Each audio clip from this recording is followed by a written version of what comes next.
By the Fire presents A Desperate Soul by Dave Smale. Read for you by the author.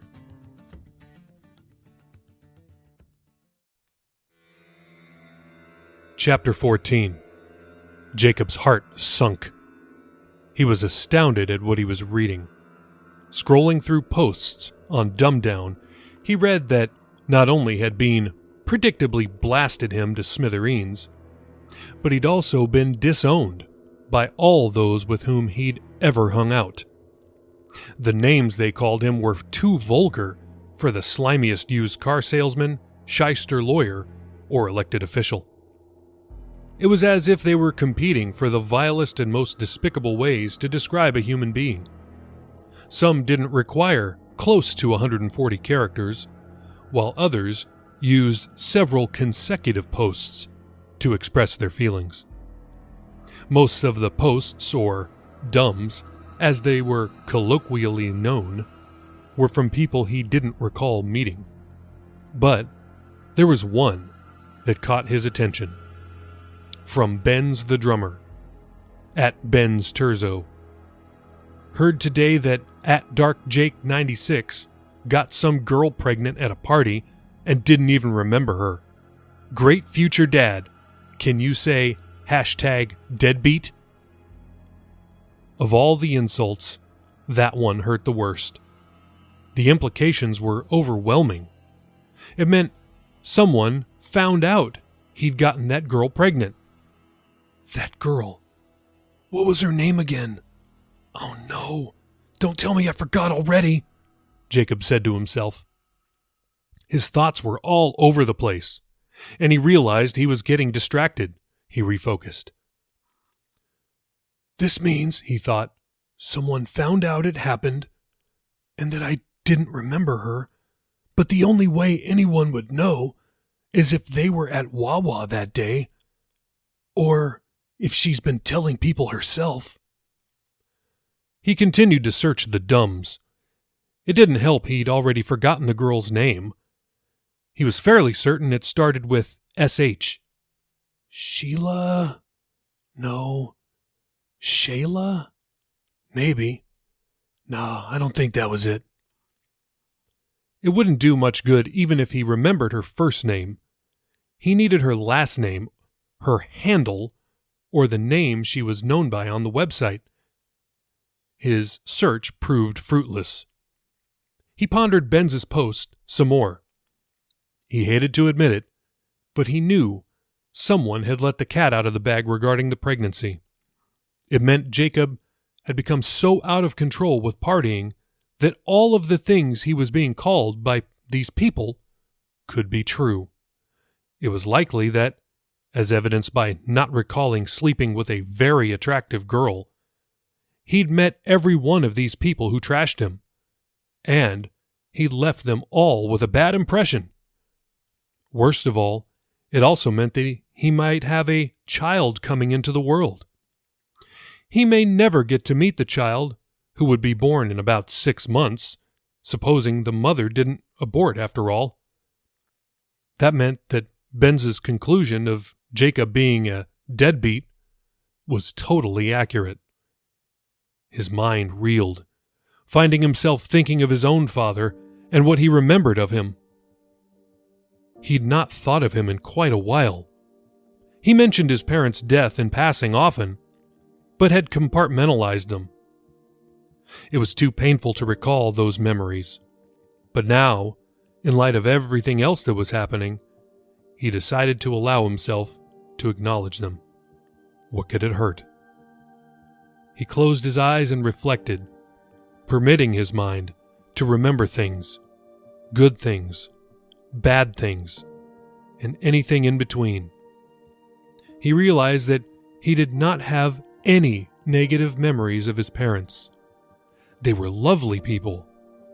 He remembered simple things, going to the store with Mommy, and play wrestling with Daddy. He recalled getting in trouble a few times, but even those times ended with hugs. He remembered finding out his mother was pregnant, and the excitement he felt knowing he was going to be a big brother to a baby sister. He remembered his parents taking him to his first day of school, along with several other milestones. Then he recalled that final day they took him on the hayride. All of it was happy times. His dad was reasonably educated, as was his mom. Neither had graduated college, but that had neither stopped his dad from becoming a skilled machinist, nor starting a successful small business. His mother, as far as he'd been told, could have worked a job. But she chose to stay home and become a homemaker. They had both provided a very good life for him and his unborn sister. If only he'd gotten a little more time with them. When Jacob finally opened his eyes after waiting in his pool of memories, he had to wipe the tears from them. This led him to introspect. He deduced, after comparing himself to his father, "I am a shell of the man my father was." Jacob choked down the painful pill of truth, chasing it with a question. Would I be ready if I became a dad today? The answer was obvious. No. But how could he fix that? He was an utter failure in life thus far. He hadn't finished high school. Even his own bandmates, and apparently everyone else in the world, thought he was repulsive. What would Dad have done? He pondered for a few moments, suddenly knowing what he needed to do next. I need to find that girl, Shayna. Shayna!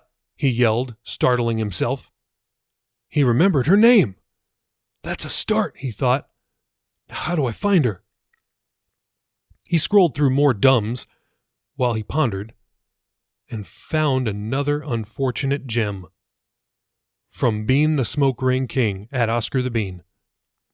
Hey, at Dark Jake 96, you better hope we don't see you on the street. Hashtag, the deadbeat is dead meat. Wow, now he's threatening bodily harm? Wonderful. At least it got almost as many thumbs down as thumbs up, Jacob thought, noticing the post had 12 thumbs up, 10 thumbs down. He sighed, exiting the dumbed-down social media application, and used Google to look for anyone named Shayna in Virginia Beach. The results were erratic, to say the least, far too broad. He tried narrowing the search by including her age, only he wasn't sure how old she was. She could have been a few years older or younger than he was. She was dressed professionally the day he saw her at Wawa, as if she worked at a law firm or something. He started with a high estimate, 23. Nothing promising came back. He went down from there, 22, 21, 20, then finally landed on 19. One of the results was from the white pages where it listed someone named Shayna Hanneman within the city. He thumb-tapped the name into the search engine. The instant result was a social media profile on Estupido. He tapped on the link, and a profile page popped up. Bingo! It was her. Scrolling through her post chronologically, he saw only one recent post from 3 days ago and one from more than a week prior. All others were over 2 months old. To his horror, the most recent post gave a synopsis of her meeting at Wawa with the quote-unquote sperm donor, mentioning Jacob by first and last name. Well, that answers that. It went on to say she was considering an abortion. She would be leaving her receptionist job to go to college, quote, in a few days. But, unfortunately, a few days was vague. Was she saying that she was quitting in a few days or leaving in a few days? Either way, a few days could mean today, tomorrow, next week, or yesterday. This girl had his child within her. She intended to either kill it or leave with it. Had she already aborted?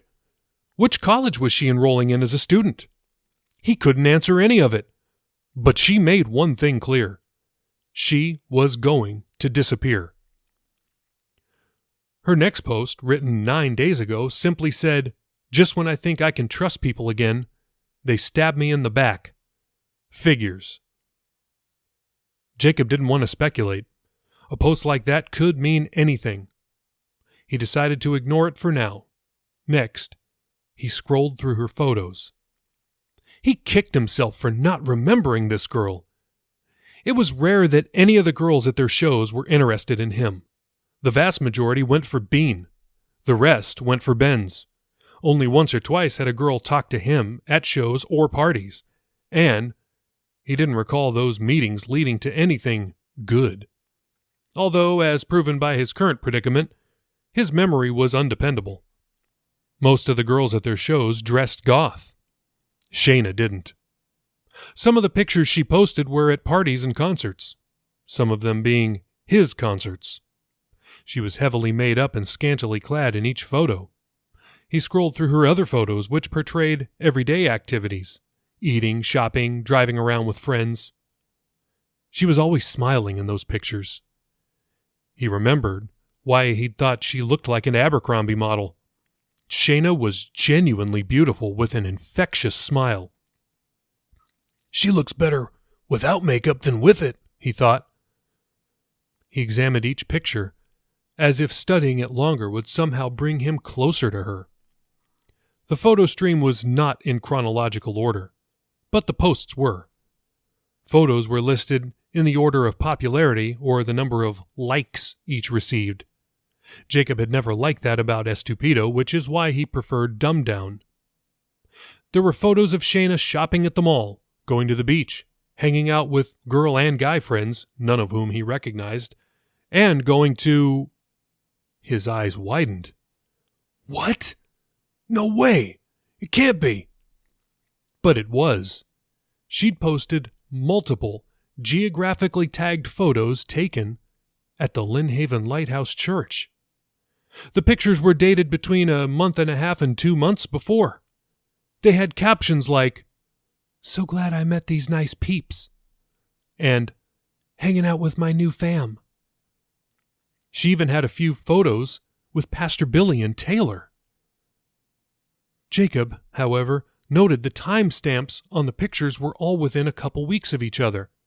As far as he could tell, no new photos had been posted from the lighthouse in at least 6 weeks. He briefly considered reaching out to Shayna through Estupido, but realized it was a bad idea. First, it was highly impersonal. Second, it would likely not be answered, since several people had responded to her most recent post. Some offered religiously themed encouragement, while others claimed they knew Jacob. They claimed he was a scumbag from whom she should move on. Shayna hadn't responded to any of them. Jacob figured she likely never would. He needed a face-to-face with her. But how? A thought popped into his mind. Maybe someone at the church knows how to reach her. It was his best option, as much as he hated to admit it. It went against his judgment to go back outside. He really didn't feel like seeing that pastor or his wife again, despite the fact they were probably the closest thing to a family he had. Still, if he wanted to move forward with finding Shayna, he knew he needed to try every possible lead. He checked the time on his phone. 4:37 p.m. What? It was like just after 12 a few minutes ago. Social media, it seemed, was nothing if not a time thief. He'd been looking at posts since Pastor Billy and Taylor left his house. It simply had not felt like 4 hours since they'd left. He pondered whether to call Billy or text him to set up a meeting. But, he thought, I don't want to talk to him about my grandma. So, if I make an appointment to talk to him about Shayna, who knows when he might want to see me? It might be days. I just don't have that long. I need to see him now. He assumed that Pastor Billy would be at the church, but did not know just how late he stayed. He recalled him saying he had to go back to work when he was at his house earlier. He recalled going to their apartment as a kid, but didn't remember where it was. So, Jacob thought, he probably stays there until 5, assuming he treats the church like a regular job. He realized that he needed to move quickly. It was at least a 30-minute walk to the church. So once again, Jacob grabbed his house keys, gritted his teeth, and headed back to the Lynn Haven Lighthouse. Hey, it's Jacob. I'm not a real rock star, but I might loosely be based on the author, who's also not a rock star. Hey, I just wanted to take a couple of minutes and tell you about Anchor. If you haven't heard about it, it's the easiest way to make a podcast. Let me explain. First off, it's free. Also, there's creation tools that allow you to record and edit your podcast, like right from your phone or computer. Anchor will distribute your podcast so it can be heard on Spotify and Apple Podcasts and many more. You can make money from your podcast with no minimum listenership, and it's everything you need to make a podcast all in one place. So download the free Anchor app or go to anchor.fm right now to get started.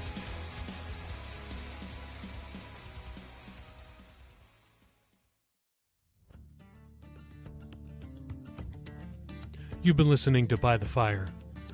Hey, tell us what you think. Leave us a review on Apple, Spotify, Google, or wherever you download your podcasts.